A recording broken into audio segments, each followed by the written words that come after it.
Welcome to the Catalyst Sale Podcast with Mike and Mike. Sales is a thinking process. This podcast will help you learn about what works in sales, how to hone your skills, and increase your success. I'm your host, Jody Mayberry, and this week, Mike Simmons and I are going to talk about quick fixes. Mike, on this episode, are you just going to give us like a silver bullet, just one quick fix that's going to lead to us making a whole bunch of sales? I hope so. Well, then that's what we want to talk about. So many people want that. They want the quick fix. They want the shortcut. They just want to jump to the front of the line. Is that real or is that just a myth? Are there quick fixes out there?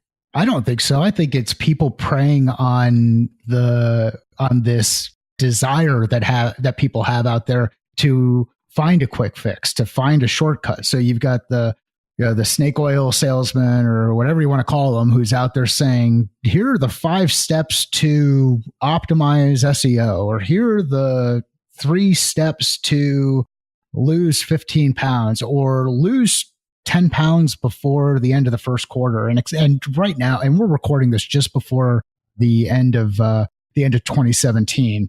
So it'll probably go live right around the beginning of January, which will play right into the whole New Year's resolution piece. And it's amazing how over and over again, everybody goes through this New Year's resolution. I'm going to get in shape, or I'm going to do this, or I'm going to have a better year. I'm going to do whatever. Yet they don't build out a plan that can sustain for the long term. They try to build out a plan that will yield short-term results. And unfortunately, while they're focused on those short-term results, they're not building out, in the context of sales, we talk about building out pipeline. You don't build out pipeline 2 days before you need it. You don't build out pipeline 3 months before you need it. You build out pipeline for the future. You build out pipeline so that you have something that you can use to create a predictable forecast going forward. And really what it gets down to is you just got to do the work. Each day, you got to move the ball forward incrementally. If you move the ball forward incrementally, if you get better each day, you'll be in a better position 5 years from now than you were today, or a better position a year from now than you were today. We've had Lee Cockrell as a guest on this show, and he talked about time management. And the other day, I was talking to Lee about his course, Time Management Magic. And he was talking about why this is a great time of year for people to buy it. And with that, he said people need to stop making New Year's resolutions and do something that works every day. And the discussion behind that is so many people make that New Year's resolution like it's a quick fix, like, okay, starting now, I've made this resolution and things are going to change. But Lee says it's the work you do every day that builds up. And I think that's exactly what you're telling us. You have to show up every day and put in the hard work. And then that quick fix, that silver bullet comes maybe 9 months down the road. It doesn't come right now. Yeah. It's there's the old, and there's a couple of books that have been written about this, but one of them in the networking space was, build your well before you need to take a drink, something to that effect. And it's about planning. It's about putting in the work, putting in the reps, doing the things today that will lead to success down the road.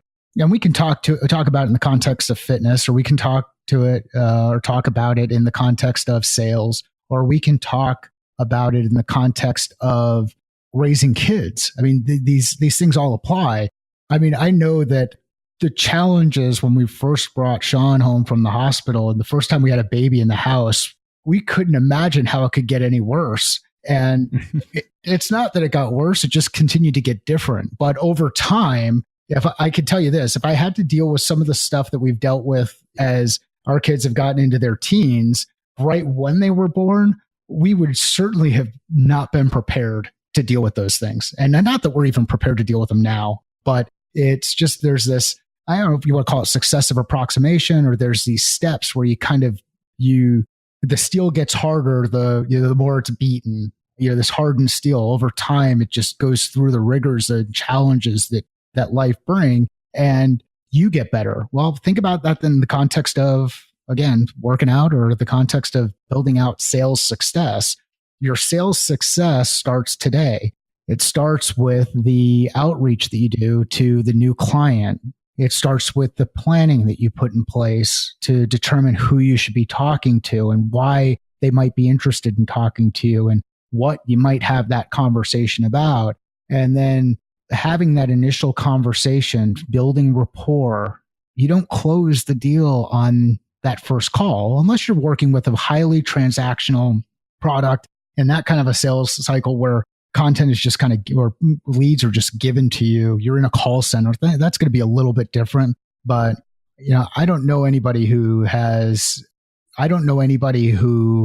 has not taken the time to build out their pipeline over the course of a year or a couple of years who has been successful in the following quarter, meaning it doesn't just happen. Bluebirds don't just happen. It doesn't just happen by magic. And granted, there are some times that I've been lucky in my career where I've had a good opportunity come my way, or the timing just worked for a customer and that Bluebird has come through. But if I based my success on that, or I counted on those things to happen, my family wouldn't eat.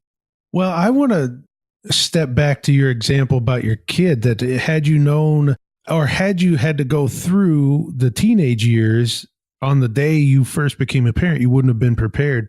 And there's another way to look at it too, is when you bring home your second kid, some of the things you have to do, like changing diapers, is so much easier. All setting the car seat up, all of that comes so much easier. And people could look at that and say, gosh, Mike is a pro. He's like a natural at this. But what they miss is you had to go through all of it the first time you brought a kid home from the hospital. So it may appear that you have a quick fix because you just know how to do it, but you went through it all before. And that's something that leads to success too, is the experience of doing it. And then the next time you have to do it to somebody else, it may appear, gosh, Mike knows a shortcut. Well, your shortcut was experience and probably failure and getting it wrong a couple of times. Yeah. And I think that we're in the process of onboarding a couple of new clients right now. And as we go through some of the discussion, we've got some of them who are getting frustrated with the idea that they have to go through our process. And what I do is I remind them that the process works. It's you kind of trust the process approach, where if we don't go through the process, we've inserted a lot of risk that is undue, a risk that is unnecessary, both for their organization and for our organization. So we talk about product market fit, or validating product market fit. And in both instances, I've had clients tell me, oh, we've already validated product market fit. You don't need to do that. Let's move to the next step. And I've said, that's great that you've validated product market fit from your perspective. And once we're able to do that with your customers as well, then we'll be able to accelerate things and things will move a bit faster. But until we do that, there's risk both to you and to us in the engagement if we skip these steps, because there are blind spots that most people don't realize when they try to focus on these shortcuts. They try to focus on, or they've been so focused on their business. So, although expertise creates an opportunity to shorten the cycle, it doesn't mean that you're skipping steps. You're still going through those steps. You might be able to move through those steps a little bit faster. Yes, that is a great way to look at it. And it reminds me of my park ranger days. We would do a lot of firearms training. And one piece of that is that they would simulate a jam in the pistol that you had to, there were certain ways to discharge it. And these were all timed events and you had to do it really as fast as possible. And that led to people trying to do it in different ways that never worked out. And I remember one instructor in particular would always yell at us, slow is smooth and smooth is fast, because the people that tried to do it fast and not maybe follow all the steps, it would end up taking longer because the jam wouldn't come out or they would cause a different problem. But the people that slowed down and just did the steps, did it smooth, and doing it smooth usually turned out faster than the people that were just trying to get it done as quick as possible. So I can't let jam in the weapon go by without a Spaceballs reference. Have you seen the scene where they were jamming their signal and it was a giant jar of jam sent toward the spaceship? Yes, I have seen that, and I have to say I have done hundreds of podcast episodes, and this is the first Spaceballs reference. So that just delights me. That's like funny. She doesn't look Jewish. So anyway, we could go on with Spaceball references, and if you have Spaceball references that you'd like to share with the rest of the Catalyst Sale podcast community, do those, and you can send them to us via Twitter. But you're getting back to this, and that whole idea of slow is fast and fast is, or slow is smooth and smooth is fast. It's like skating. It's like your golf swing. It's like watching Steph Curry dribble a basketball. There's just these reps that these folks go through over and over and over again. And it kind of reminds me of, what is it, the Bruce Lee quote? I don't fear the man who has practiced 10,000 kicks once. I fear the man who has practiced one kick 10,000 times. Go through those reps. Those reps, that comfort level of going through those reps will increase your success. And if you try to take shortcuts, all you're doing is increasing risk, and you're inevitably going to find out is you're going to have to hit the reset button again and again and again and again, and maybe again before you actually start to make some of that progress. Or if you just start with the basics on the front end, the foundational skills on the front end, do the right work, assess your skill level, assess progress, assess impact, adjust as necessary, and start executing, you will be much more successful. Yes, there's great advice. And somebody said to me, probably Lee Cockrell, I just feel like anytime somebody's told me something wise, it's been my granny or Lee Cockrell. But somebody said, if you don't have time to do it right now, how will you have time to redo it later? And it's the same sort of thing. If you just try for that shortcut now, you're probably going to have to redo it later. So why not slow it down, do what you're supposed to do, even though it'll take more time? But, so many of us get a little impatient, Mike. We just want things to happen now and as quickly as possible. Yeah, like Ricky Bobby, we all want to go fast. And I think and if anybody, can tell, I guess maybe I watch too many movies, but the problem is my movie range is limited to kind of about the same time period of my hockey history, which is, between about 1980 and about 1986, when the Islanders had won, 4 cups between 80 and 83 and whatnot. But it just, as you go through this and you think about the work that you do, and we've talked about this in the past, we've talked about territory planning and how often should you revisit your territory plan and how often should you revisit your account plans. If you're not revisiting your territory plan at least once a quarter, you're making a mistake. You're not giving yourself a chance to course correct and adjust for the year. If you're not revisiting your account plans at least once a month, you're making a mistake. Any of us who are in strategic sales, we probably have somewhere between 5 and maybe 20 accounts at most. To review 20 account plans on a monthly basis, you can review 1 per working day and just check to make sure how things are progressing inside that account. Are you hitting your goals? Are you hitting your objectives? How do you need to adjust? But if you push it off to the end and you try to cram for a test at the end of the quarter, or you try to cram at the end of the year, you're going to find that you've got to give away something on discounts. You're put yourself in a position where the trades that you have are not worth as much as the trades that the client has. You're going to find yourself in a bad position from a negotiation perspective. And you might actually find out that you've got to take a drink and you don't have a well to go to. So with want of not talking in too many cliches, do the right work on a daily basis. Always make sure that you're moving the ball forward and you will be much more successful.